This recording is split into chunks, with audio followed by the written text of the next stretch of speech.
Olá, sejam todos muito bem-vindos ao Visão 360, que está entrando no ar aqui na tela da Masper TV.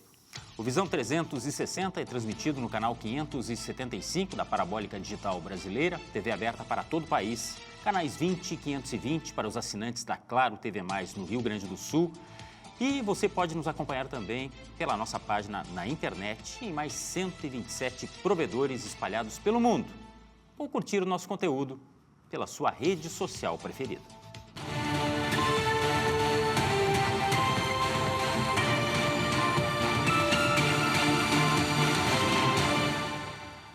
Hoje vamos falar sobre os 20 anos da Lei Maria da Penha, um marco no enfrentamento à violência doméstica e familiar contra a mulher no Brasil. 2 décadas depois da criação da legislação, vamos entender o que mudou na proteção às vítimas, os avanços, os desafios que ainda permanecem para prevenir e evitar a violência, ampliar as denúncias, garantir a efetividade das medidas de proteção.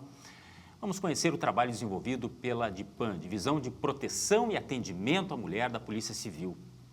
No combate aos crimes de violência doméstica, as ações de investigação e prevenção e os mecanismos disponíveis para proteger mulheres em situação de risco, tudo isso está no contexto de hoje. Para falarmos sobre a aplicação da Lei Maria da Penha e a atuação policial, recebemos a delegada de polícia Fernanda Campos Havlich, titular da 2ª Delegacia Especializada no Atendimento à Mulher. Seja muito bem-vinda, muito obrigado pela presença aqui no Visão 360. Muito obrigada pelo convite, espero contribuir a contento. Nós estamos no momento de celebrar os 20 anos, mas num momento muito doloroso em relação a números, a índices, né? Então, o que mais será que a gente pode fazer? A polícia, eu tenho certeza, está fazendo o papel dela. Isso é um processo, enquanto educação, inclusive. Já voltamos ao nosso assunto principal do Visão 360, antes os destaques do dia.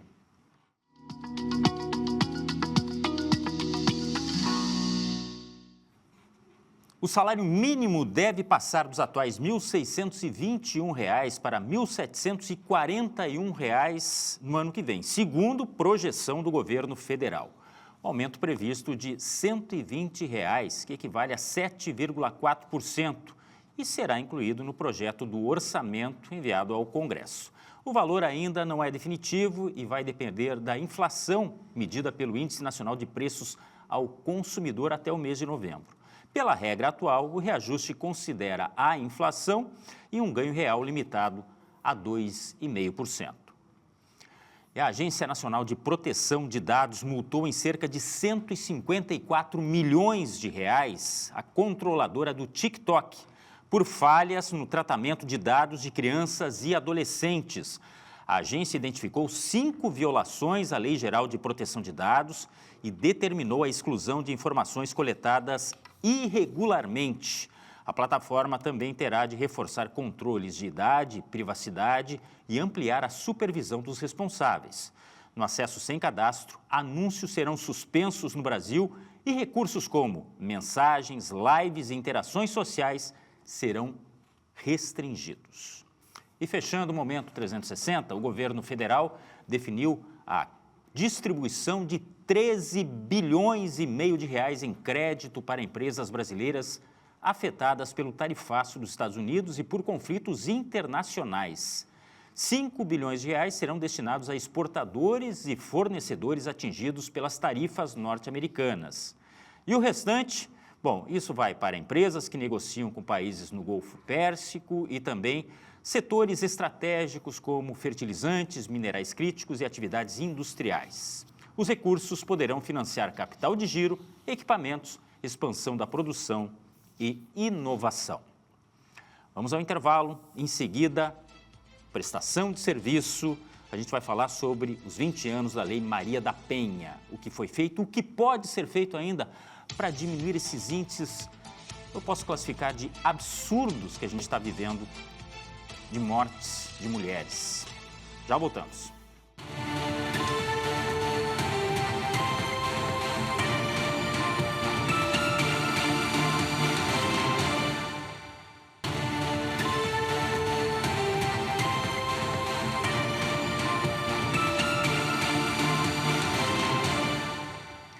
Os 20 anos da Lei Maria da Penha, o que foi feito, o que evoluímos e o que precisa ser feito porque os números ainda são muito preocupantes.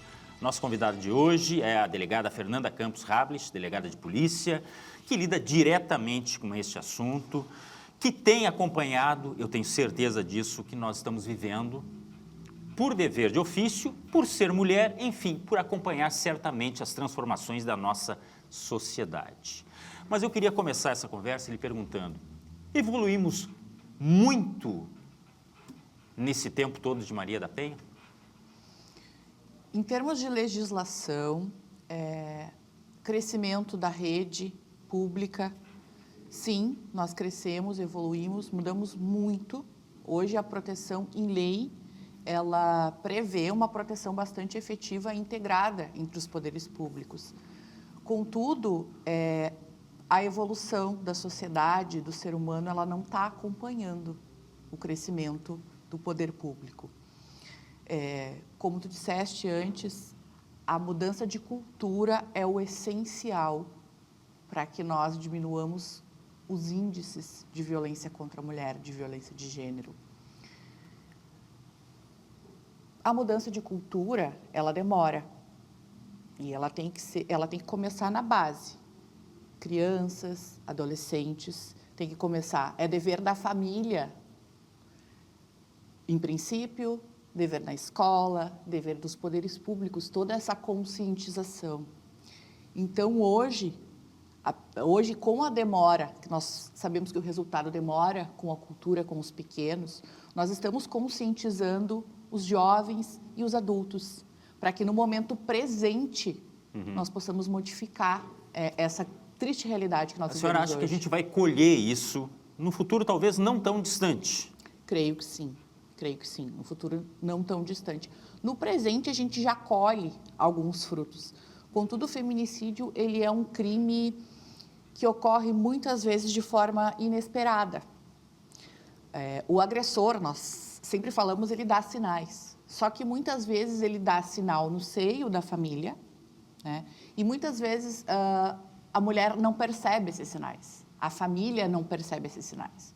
Ou se percebe, há muitos fatores, a questão do medo da denúncia, a questão da vergonha de estar passando por aquela situação, a questão de se expor numa delegacia de polícia. Muitas mulheres nunca pisaram numa delegacia de polícia e elas ainda têm preconceito, ainda têm medo, ainda têm vergonha, né? Então, nós sempre dizemos que nós oferecemos o serviço de uma forma especializada. As delegacias da mulher e todas as delegacias do Estado estão prontas para receber as mulheres. Eu queria fazer uma consideração a título de experiência pessoal. Eu tenho um filho adolescente, Sim. 17 anos, está fazendo agora 17 anos. E é incrível a mudança que tem de comportamento dessa geração, por exemplo, em relação à homossexualidade. Há uma forma natural de falar sobre isso. Não, a pessoa vai ser o que ela quiser ser, ao contrário da minha geração, eu sou mais velho que a senhora. Que as coisas eram muito mais, meu Deus, imagina, pobre do pai ao ver que um filho, entendeu, tem um comportamento afeminado.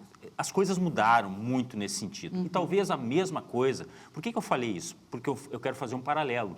Eu imagino e desejo que algo nesse sentido aconteça no que diz respeito a mulheres. Já é uma geração, e por isso a questão de colher logo ali, né, bons frutos. É uma geração que já está entendendo isso. Mas eu concordo, é escola, mas é família, porque muitas famílias entregam a educação dos filhos para a escola. Não há um convívio familiar. Claro. Mas nós estamos falando de um local como Porto Alegre. Tem muita diferença a gente falar num local lá no interior, mais ermo? Tem. O interior por si só, não estou falando de todos, né? Estou falando no âmbito geral, a cultura, ela é menos... A cultura nesse sentido da violência contra a mulher, da questão de o homem entender e achar que tem a posse sobre a mulher, essa cultura ela é um pouco mais enraizada, ainda é um pouco mais forte. Somado ao fato de que os nossos interiores são muito afastados, são muito vastos, né, de grande extensão. Isso dificulta que a mulher vá até uma delegacia de polícia e peça ajuda. Há também no interior muito preconceito. Aquela mulher que sofre tem vergonha. Ou aquela mulher que sofre a violência, ela cresceu com aquilo na família, há gerações. Então, há uma certa normalização dentro da família, de que ela tem que preservar o casamento a qualquer custo, de que ela tem que aceitar o comportamento violento. Às vezes, a própria mulher aceita por entender que essa cultura é normal.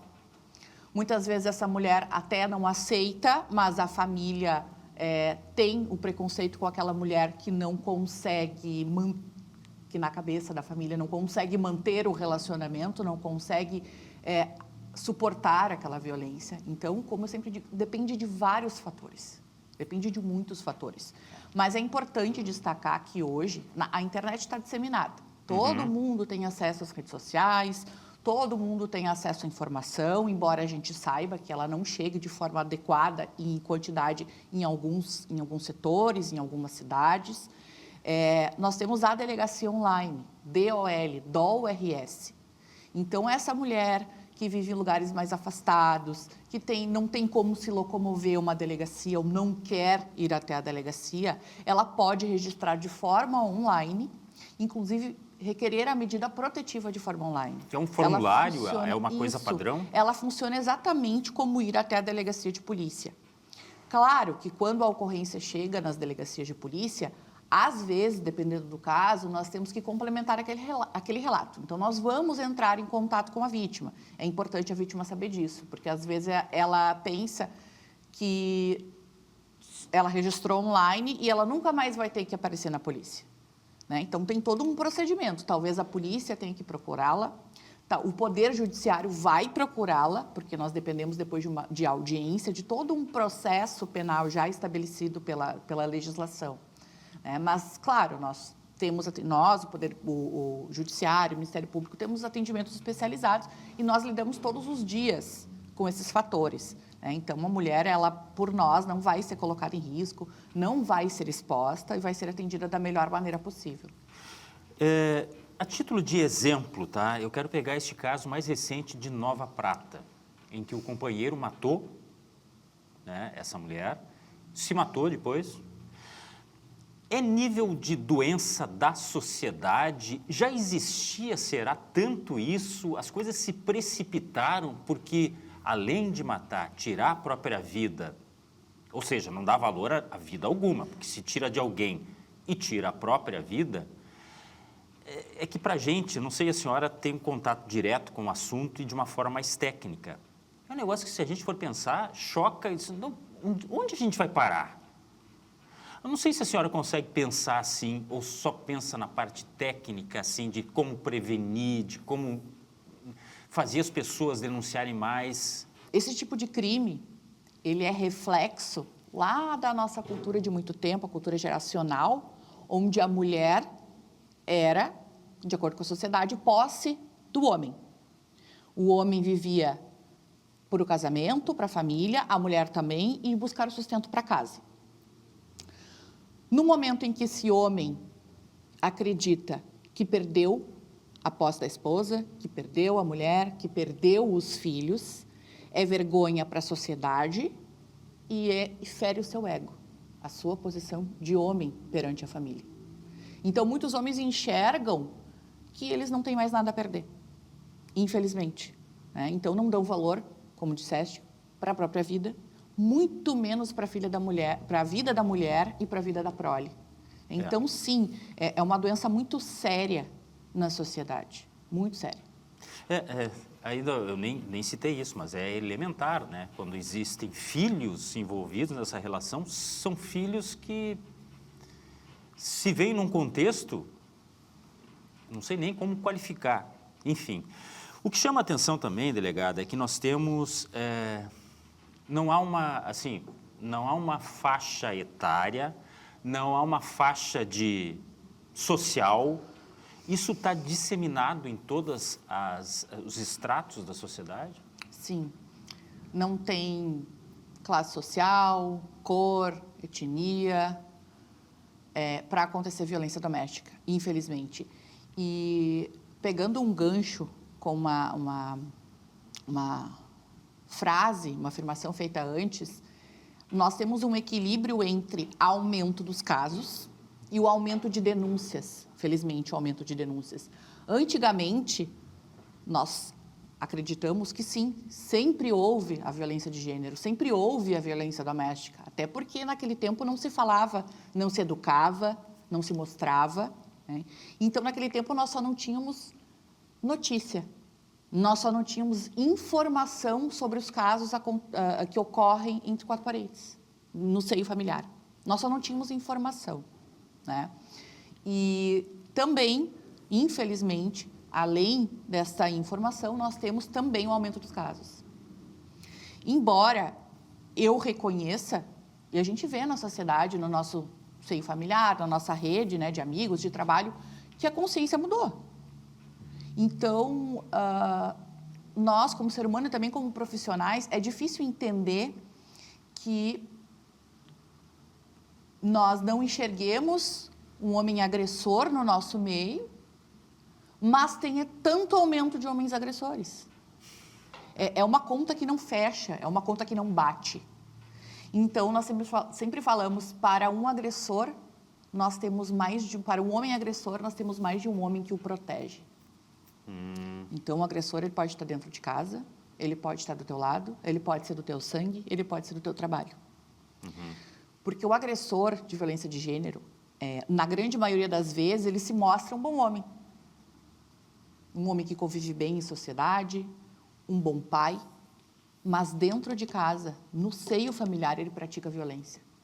Então, muitas vezes, na maioria delas, nós não conseguimos alcançar e perceber que aquela pessoa que está do nosso lado é um agressor. O agressor não usa crachá, como a gente fala no jargão, né? E ele usa subterfúgios para se esconder atrás de uma personalidade, né? De uma persona, na verdade. Só para citar agora em relação a números, claro que esses números são atualizados a todo momento, né? E no final de cada mês ele há uma totalização, né? Já são mais de 50 neste ano, consumados. Aqui nós estamos falando em crimes consumados, o femicídio em si, né? E 139 tentativas, isso nós estamos falando até o início do mês de agosto. Como a gente sabe, o mês de agosto ainda não terminou, não foi totalizado o mês.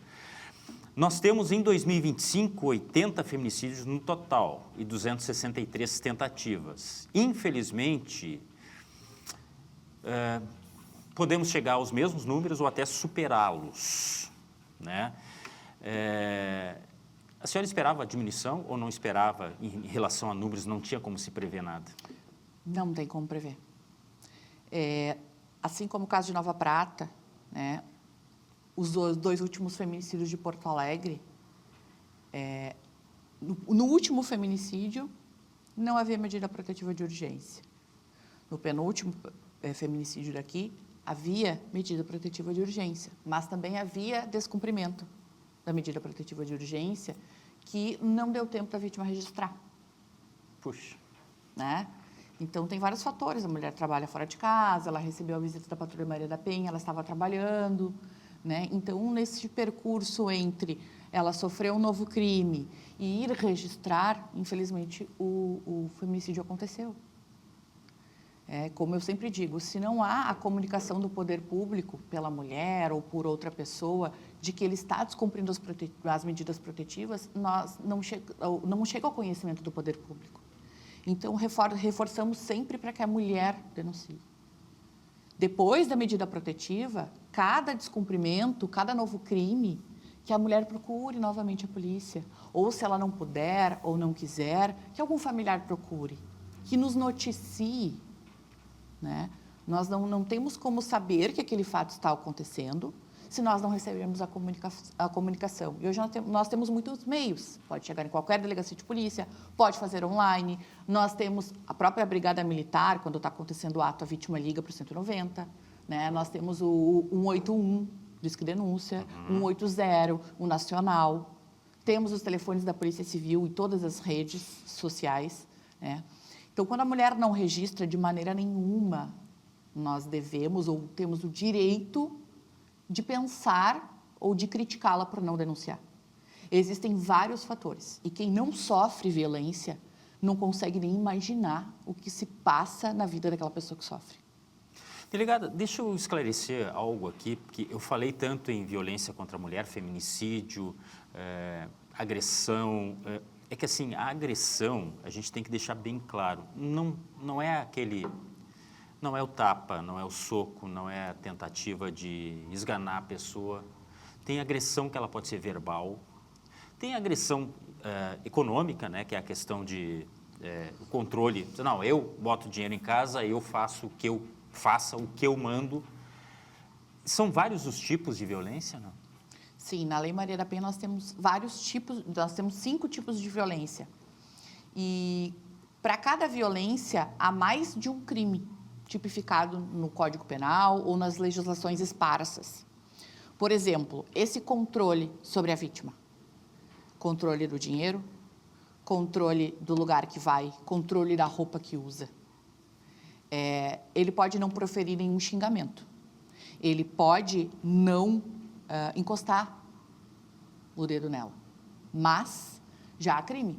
A violência psicológica, no nosso Código Penal, já prevê esse tipo de conduta como crime.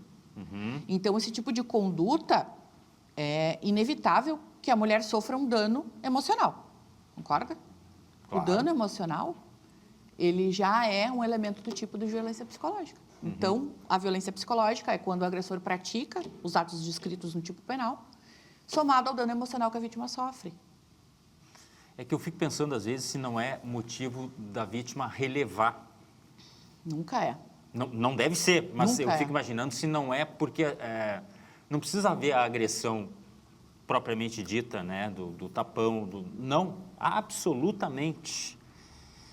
E eu acho que essas denúncias podem ser feitas da mesma forma. Sim, claro. Sempre nós orientamos. Me perguntam sempre qual é o sinal de alerta para que essa mulher desconfie que pode estar sofrendo violência. Nós, seres humanos, sabemos, muitas vezes, que algo está certo e que algo está errado. Talvez nós não consigamos alcançar o que está errado, como está errado. Mas uma mulher que já se sente mal num relacionamento por condutas do agressor, já é um sinal de alerta. Então, ela pode buscar a rede de apoio. Ela não consegue identificar o problema, ela pode buscar a rede familiar, a rede do trabalho, a rede de convívio, inclusive a polícia. A Polícia Civil, ela não se presta somente a registrar uma ocorrência e detectar um crime. As delegacias especializadas servem para prestar orientação. Às vezes, quando a mulher está sofrendo uma violência, ela não consegue, por mais que ela tenha o conhecimento, até muitas vezes conhecimento técnico. Nós recebemos muitas mulheres na delegacia que têm tem até conhecimento técnico, que tem bastante conhecimento de vida, que tem um discernimento, é uma pessoa que estudou muito. Mas quando acontece a violência, quando acontece com a gente, é como se uma nuvem nos tapasse a visão. Então, assim, uma simples orientação que ela obtém numa delegacia de polícia, ela já consegue enxergar para que ela possa decidir e tentar romper o ciclo de violência, denunciar o agressor. Muitas mulheres procuram orientação, estão sofrendo, nós orientamos o registro e a mulher ainda não quer registrar. A mulher ainda não quer pedir medida protetiva, mas ela sai de lá sabendo que ela está sendo apoiada, que ela está sendo ouvida. Deixa eu aproveitar esse gancho, desculpe interromper. A partir do momento em que há essa resistência, a polícia, por exemplo, não pode obrigar a fazer nada. Se ela observar o operador da polícia, alguém que está ali, que há um risco iminente, não há nada o que possa ser feito? Tem que depender da vontade ou não? Sempre há. Há diversos tipos de crime. Ação penal pública condicionada à representação, incondicionada, crimes que constituem ali, à primeira vista, muito graves, crimes à primeira vista não muito graves, como, por exemplo, uma injúria, né? Que nós, comparando objetivamente, mas não subjetivamente, uma injúria é menos grave do que uma agressão física. Então, claro, tudo depende do caso. Se for um caso gravíssimo, nós não dependemos de registro de ocorrência para agir. Não. Eu lhe pergunto isso aí, sabe por quê? Porque ainda tem aquela história. Não, ele vai vir atrás de mim. Ele pode até haver o distanciamento, mas em determinado momento ele vai vir atrás de mim. Eu prefiro não fazer nada. E eu tenho que entender um pouco a vítima pelo tamanho do medo. Eu só imagino, estou me colocando aqui, sim, entendeu? Mas eu me imagino que tem os monstros. Cara, eles podem ir até as últimas consequências. E essa pessoa sente muito medo e muitas vezes pensa, o que ele pode fazer com os meus filhos? Com os nossos, né, no caso. É muito difícil isso, é muito difícil. Eu entendo que as mulheres têm esse medo de que se eu registrar e se eu pedir uma medida protetiva, aí vai ficar pior. Mas eu afirmo com total segurança que a grande maioria dos casos em que a mulher pede a medida protetiva, o agressor se afasta.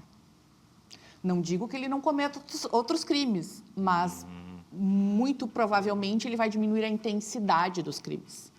Agressores que conviviam com a mulher e agrediam fisicamente, por exemplo, ou a injuriavam todos os dias, ou eles param totalmente, ou eles começam a proferir outros tipos de agressão. São igualmente graves, igualmente muito ruins para as mulheres, né? Mas o seu risco de vida está um pouco mais salvaguardado do que antes. Então, se disseminou uma ideia de que a medida protetiva, ela é só um papel, ela não adianta, né? Tem muitas pessoas muito mal intencionadas e mal informadas no sentido da proteção que a medida protetiva traz, né? Então, não ouçam qualquer tipo de pessoa.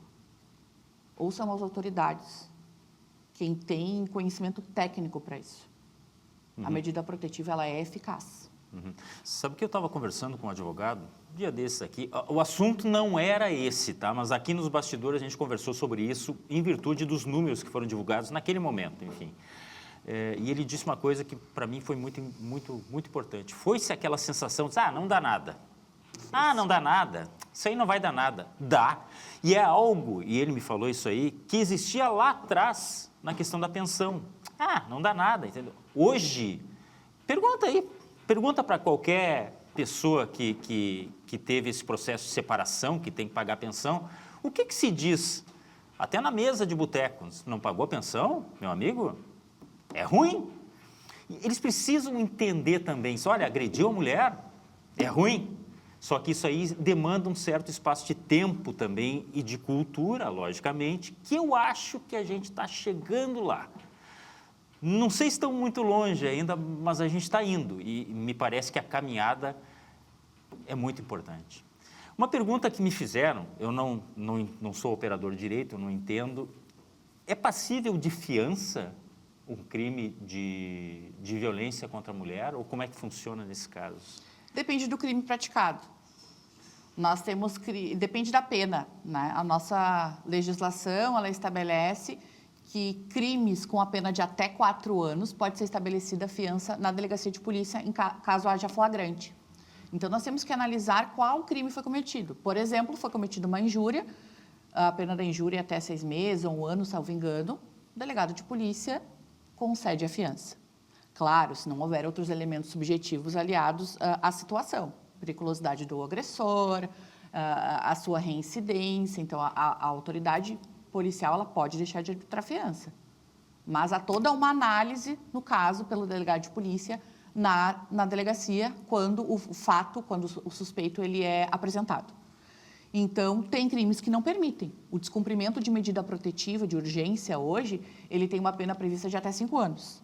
Ou seja, o delegado de polícia não pode arbitrar fiança. Então, aquele agressor puxando o gancho que acha ou que diz que nada vai acontecer, que ele tem uma medida protetiva, ele está intimado, ele sabe daquilo, ele aparece na casa da vítima, se ele for pego, sem fiança, ele vai para a cela. É importante a gente deixar bem claro isso. E são perguntas que chegam e realmente, eu vou perguntar a título de esclarecimento. 2 minutinhos, um rápido intervalo, a gente já volta. Eu quero só perguntar sobre a questão de conscientização. Eu sei, inclusive, que vocês têm esse trabalho de palestras, enfim, de participar de eventos, porque eu acho que disseminar informação é muito importante. Rapidinho, a gente já volta aqui no Visão 360.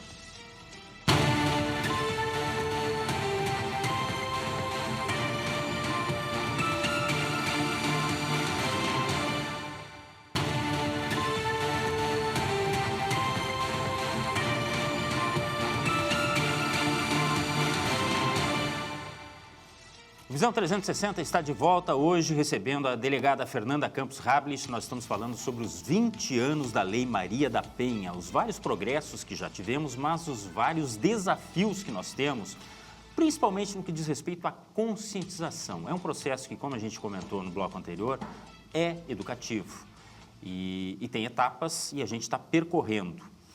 Quando se fala em educação, eu vejo que vocês têm uma atividade bastante intensa de participar de palestras, de eventos. É impressão ou está sendo muito mais frequente esse tipo de participação, não só da polícia? Eu já vi pessoas da Brigada Militar, operadores do direito, advogados, enfim, falando sobre esse assunto.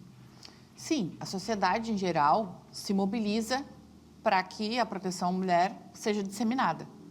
Então, a Polícia Civil, que foi criada como uma polícia repressiva, uma polícia judiciária que atua após o crime, ao longo do tempo modificou o seu perfil para incluir a prevenção. Então, nós estamos presentes sempre junto com a sociedade, junto com os poderes públicos, para prestar essa orientação. Mas, como bem foi observado, essa informação ela não precisa e não deve ser prestada somente pela Polícia Civil. É interessante ouvir outros profissionais, psicólogos, assistentes sociais, promotores, juízes, a polícia militar, todas essas pessoas que lidam diretamente com a violência contra a mulher são pessoas técnicas e aptas a prestar orientação. E é muito interessante a oitiva, a atenção em vários profissionais que atuam em diferentes funções, porque nós conseguimos compreender vários aspectos. A Polícia Civil vai trabalhar com a prevenção e vai te dizer, registra ocorrência, temos os canais tais, tal ação é crime. Uma psicóloga, por exemplo, uma assistente social, ela vai relatar comportamentos, psique, fatores importantes para a identificação da violência doméstica contra a mulher. Então, essa diversidade de profissionais orientando a sociedade é muito proveitoso. É muito vantajoso para a sociedade.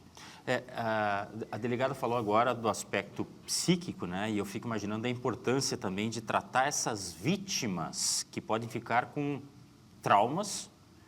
Você imagina que mesmo com a interferência da polícia, alguns fatos já foram consumados e essa pessoa vai levar para o resto da vida aquele tipo de trauma, Uhum. A senhora vê coisas muito... É difícil achar a palavra, mas muito chocantes no dia a dia? Sim. Independentemente do tipo penal identificado na conduta do agressor, nós vemos danos emocionais muito relevantes na mulher e na família.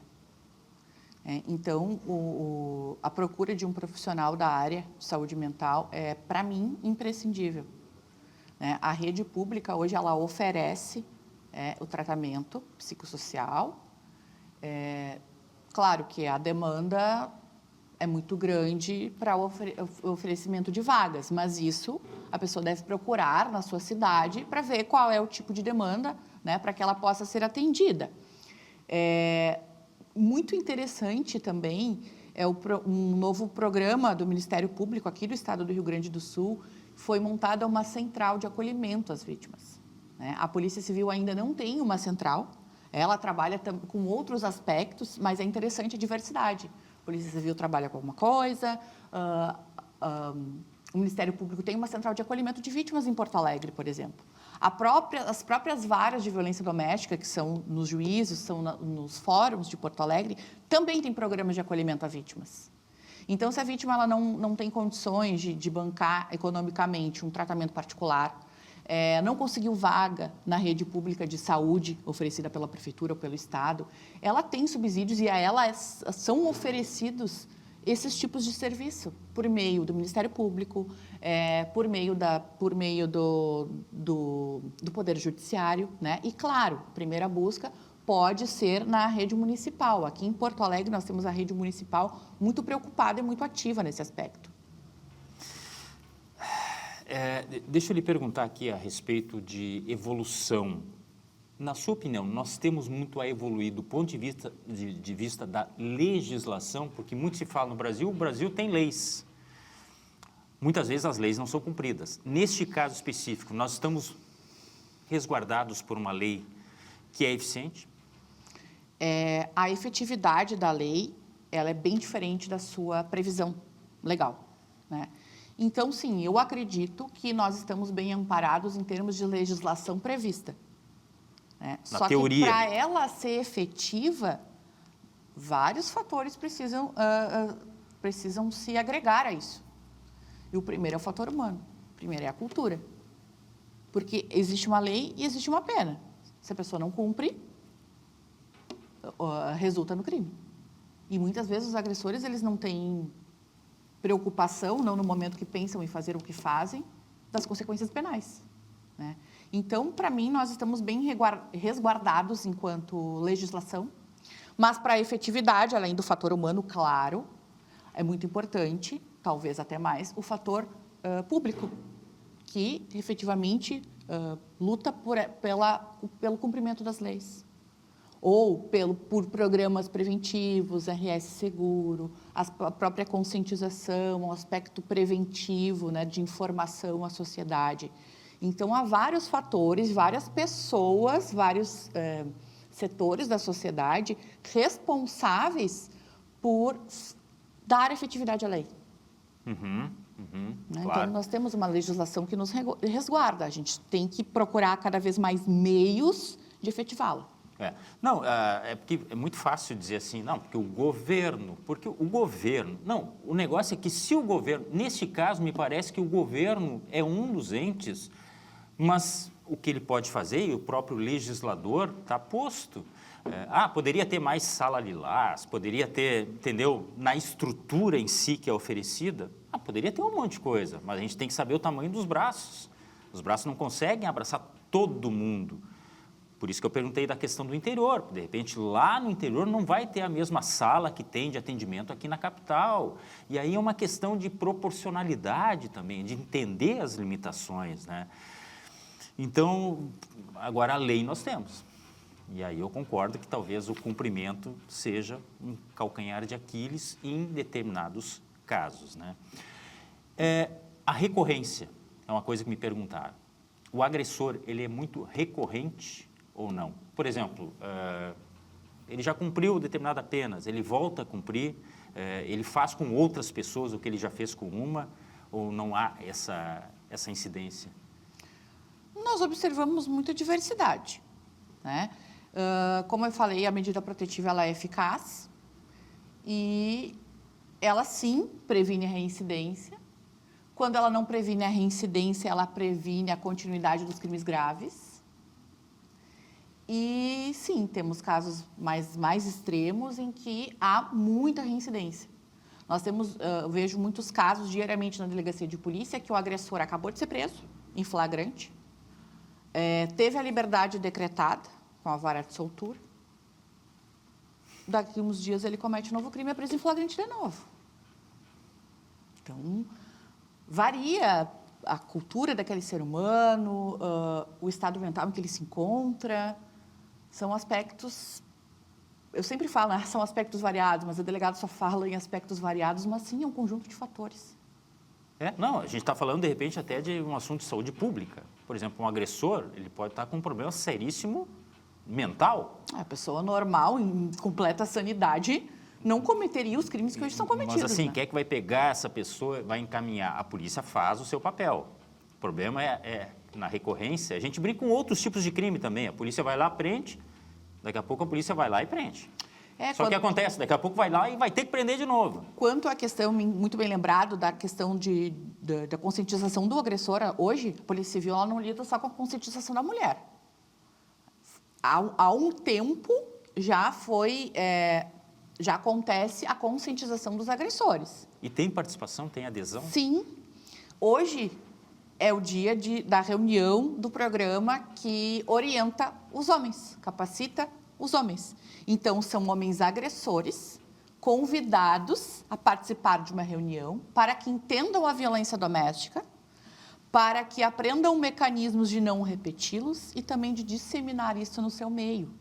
Foi um programa criado agora pelo Departamento de Proteção aos Grupos Vulneráveis, ao qual se vinculam a DIPAM, Divisão de Proteção à Mulher, e as 25 DEAs, a Delegacia das Mulheres do Estado. Então, aqui em Porto Alegre, é um projeto piloto em Porto Alegre, ela já ocorreu em outros momentos em cidades do interior.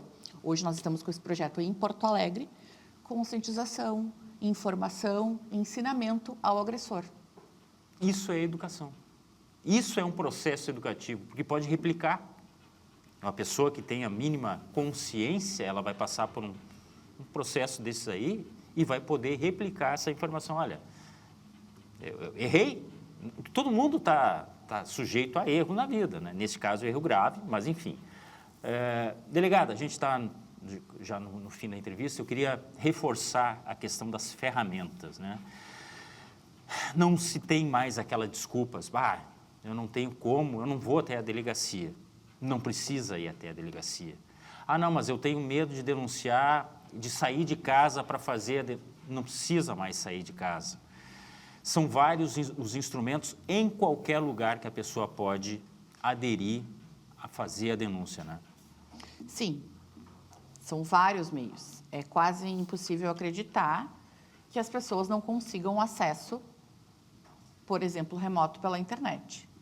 Claro que nós temos a questão do impedimento pela classe econômica muito baixa, né? Mas classe econômica muito baixa tem outros meios. Pode se dirigir até a delegacia de polícia mais próxima, pode se dirigir a um atendimento de saúde. Em qualquer setor do poder público, a pessoa pode denunciar.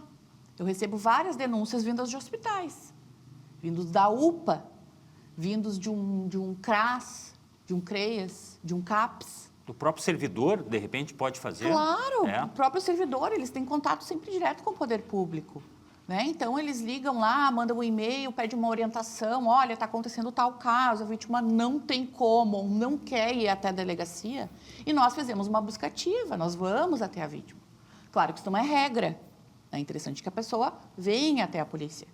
Mas, em casos extremos, em casos assim, que realmente não tem como, porque sim, ainda existem, a Polícia Civil vai atrás e tenta resolver, tenta ajudar aquela mulher. É muito importante reforçar isso aí e a participação de todos vai fazer com que a gente tenha, logo ali na frente, quem sabe, números muito, mas muito mais baixos do que esses que a gente está acompanhando, que simplesmente eles são impactantes ainda, eles são impressionantes e preocupantes. Eu queria agradecer muito a delegada Fernanda Campos Rablich, delegada de polícia, que falou sobre esses 20 anos da Lei Maria da Penha e tudo que a gente pode fazer para melhorar esses números. Muito obrigado mais uma vez. De nada, sempre à disposição. A Polícia Civil está aqui para servir e proteger. Bom trabalho. Eu não desejo que ela tenha muito trabalho, porque isso significa... Mas, ao mesmo tempo, as denúncias aumentando, pode haver uma conscientização maior. A gente tem que olhar também por esse lado aí, pelos vários lados. Eu quero agradecer muito a sua companhia, você que está sempre com a gente aqui no Visão 360, assuntos importantes da nossa rotina, que estão sempre na nossa pauta, na tela da Masper TV. Infinitas possibilidades. A gente se vê na próxima. Tchau.